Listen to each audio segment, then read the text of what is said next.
গত 17 বছরে কিভাবে নিঃস্ব করা হয়েছে শিক্ষা ব্যবস্থাকে, কিভাবে দুমড়ে মুচড়ে নষ্ট করা হয়েছে তার হিসাব যদি দিতে যাই দিনের পর দিন চলে যাবে। সেই হিসাবে আমি যাব না, আমরা সামনের দিকে তাকাতে চাই। এবং আজকে যে যোগ্য শিক্ষকবৃন্দ যাদের সাথে কয়েকজনের সঙ্গে আলাপ হলো, আজকে অন্যান্য বিশ্ববিদ্যালয়ের উপাচার্যরাও এসছেন, তাদের এখানে to support and to provide their insight and to celebrate with you যে যে সেলিব্রেশনে তোমরা আজকে আমাদেরকে আমন্ত্রণ জানিয়েছ। আমরা মনে করি দিস ইজ সার্টেন, এটা খালি নোয়াখালী এই বিশ্ববিদ্যালয়ের এটা সেলিব্রেশন না, এটা পুরো সকলেরই এটা একটা সেলিব্রেশনের বিষয়। এবং মেধাকে যদি আমরা নার্চার করতে পারি, মেধাকে যদি আমরা লালন করতে পারি এবং তাকে যদি স্বীকৃতি দিতে পারি, এই নতুন বাংলাদেশের যে সামনের দিকে যে যাত্রা, সেই যাত্রাকে কেউ ঠেকাতে পারবে না।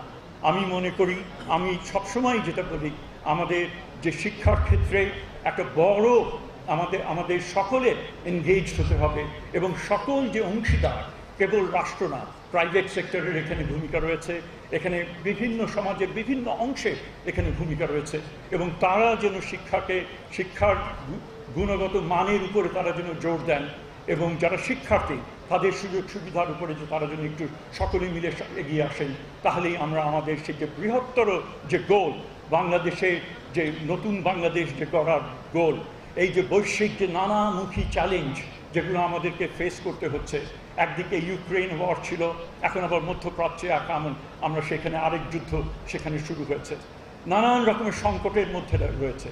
এই ধরনের একটা অস্থির বিশ্বে আমাদের অবশ্যই তারপরেও আমাদেরকে এগিয়ে যেতে হবে এবং এই ক্ষেত্রে শিক্ষার কিন্তু কোনো বিকল্প। বান্ডেল থাকলে প্রতি সেনমানিতে টাকা বাঁচবে।